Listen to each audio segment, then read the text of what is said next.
আসসালামু আলাইকুম। সরকারি চাকরিজীবীদের জন্য একটি বিশেষ সুখবর। বর্তমান সরকার সরকারি চাকরিজীবীদের বেশ কিছু সুবিধা দিচ্ছে। তার মধ্যে অন্যতম একটি সুবিধা সেটা হচ্ছে বিভিন্ন অনুদান অর্থাৎ চিকিৎসা অনুদান বৃদ্ধি করেছে।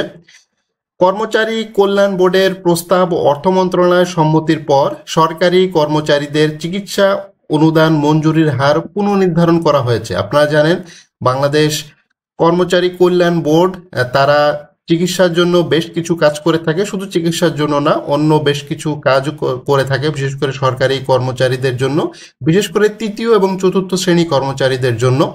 তো মঙ্গলবার 19 আগস্ট জনপ্রশাসন মন্ত্রণালয় থেকে এই সংক্রান্ত একটি প্রজ্ঞাপন জারি করা হয়েছে। সেই প্রজ্ঞাপন অনুযায়ী জটিল ও ব্যয়বহুল রোগের চিকিৎসা অনুদান 2 লাখ থেকে বাড়িয়ে 3 লক্ষ টাকা করা হয়েছে। সাধারণ চিকিৎসার যে অনুদান সেটাকে 40,000 টাকা থেকে বাড়িয়ে 60,000 টাকা করা হয়েছে। এটা খুবই ভালো উদ্যোগ।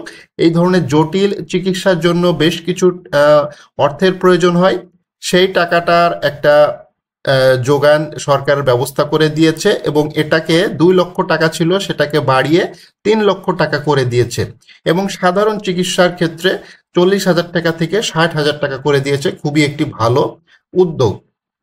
দাফন অন্ত্যেষ্টিক্রিয়া অনুদান কর্মচারীর ক্ষেত্রে 30,000 টাকা থেকে বাড়িয়ে এটাকে 50,000 টাকা এবং পরিবারের সদস্যদের ক্ষেত্রে 10,000 টাকা থেকে বাড়িয়ে 20,000 টাকা করা হয়েছে।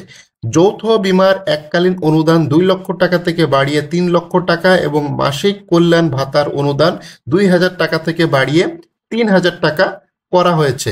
খুবই ভালো একটি সিদ্ধান্ত। প্রজ্ঞাপনে বলা হয় বরাদ্দকৃত অর্থ ও নিজস্ব রিসোর্স সেলিং এর মাধ্যমে ব্যয় নির্বাহ করা হবে। এ বাবদ অতিরিক্ত বরাদ্দ দাবি করা যাবে না। প্রাপ্যতা নিশ্চিত হলে অনুদান প্রদান করা হবে। এই ধরনের ব্যয় আর্থিক বিধিবিধান অনুসরণ করা হবে। তো ওই কর্মচারী কল্যাণ বোর্ডের দীর্ঘদিনই দাবি ছিল এবং